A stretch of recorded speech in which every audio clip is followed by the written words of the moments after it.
Okay, hello everyone. Welcome back to the channel. Today we are going to solve another question. That is trick of the day question. And question is check if binary string has at most one segment of ones. ठीक है. So we'll directly go here on Excel draw and try to understand. So basically question क्या बोल रहा है कि हमें always first index जो होगी that is zero index वहाँ पे one given होगा.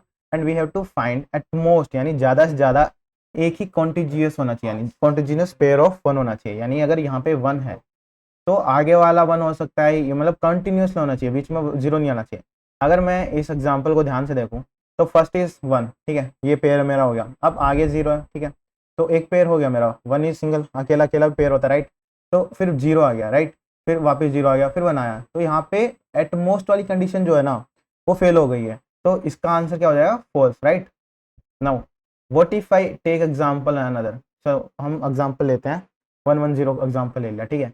अब अगर मैं 110 को देखूं तो यहाँ पे क्या मुझे दिख रहा है, क्वेश्चन में हमें गिवन है कि ऑलवेज जो फर्स्ट इंडेक्स होगी, फर्स्ट इंडेक्स जो गिवन होगी हमें वो हमेशा क्या रहेगी, वन।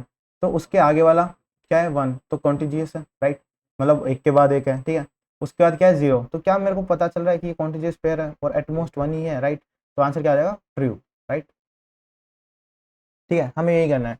तो पहले तो हम क्या कर सकते हैं, एक मेरे को पता है पहला ऑलवेज क्या रहेगा, first index always will one, ठीक है।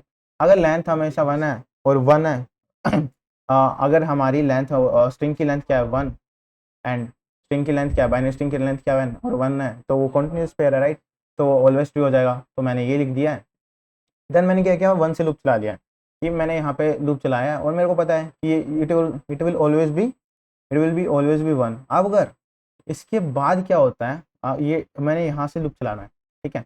अगर क्या होता है कि इसके पीछे वाला यानी मेरी करंट इंडेक्स वन है एंड पीछे वाली जीरो है, यानी कभी ये वाली स्टेटमेंट ट्रू हो जाए कि पहला तो इंडेक्स भी ऑलवेज नो वन है। अब मैं चेक करूंगा कि और वन एग्जिस्ट करता है, जीरो वन एग्जिस्ट करता है कि नहीं।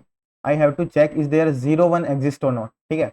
अगर जीरो वन एग्जिस्ट करता है तो वो हमेशा फॉल्स हो जाएगी, क्योंकि अगर हमारी फर्स्ट इंडेक्स वन से स्टार्ट हो रही है और एटमोस्ट वन ही पेयर हो सकता है, तो हमेशा जो पेयर है वो आगे ही बनेगा, ठीक है। हमें बस ये करना है, तो जीरो वन जो है वो स्ट्रिंग में कभी एग्जिस्ट नहीं करेगा। मैंने यही किया है, जीरो वन पेयर जैसे एग्जिस्ट करेगा उसको फॉल्स रिटर्न कर देना है। इसका एक सिंपल सोल्यूशन भी हो सकता है, अगर मैं यहाँ पे डायरेक्ट ही रिटर्न कर दूँ, वन लेना है, ठीक है। Return if return zero one, zero one in S, ठीक है। अगर मैं इसको नेग्लेक्ट करके कर दूं कि अगर ये नहीं है तो ट्रू, यानी जीरो वन नहीं है, ट्रू, जो हमारा आंसर हो जाएगा। अगर ये जीरो वन ऑलरेडी है तो फॉल्स, क्योंकि हाँ जीरो वन होना ही नहीं चाहिए, ठीक है। इसको अगर मैं रन करूँ and if I submit it, if I submit it, तो ये सबमिट हो जाएगा। So yeah that's it for the day, thank you so much for watching, bye.